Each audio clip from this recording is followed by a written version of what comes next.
ako ng basketball. Ewan ko, Gulat sila na, bakit Gulat siya sila. nag-basketball? Oh. Diba?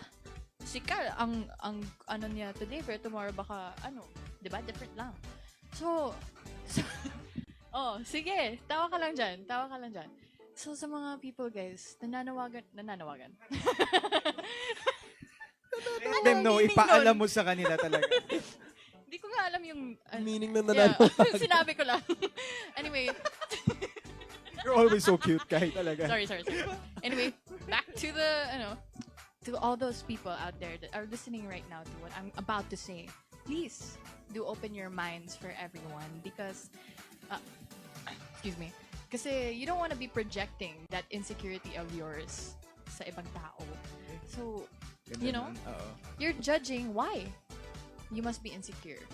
So, you don't want to give off that vibe, the negative vibe. No. We do not accept that here.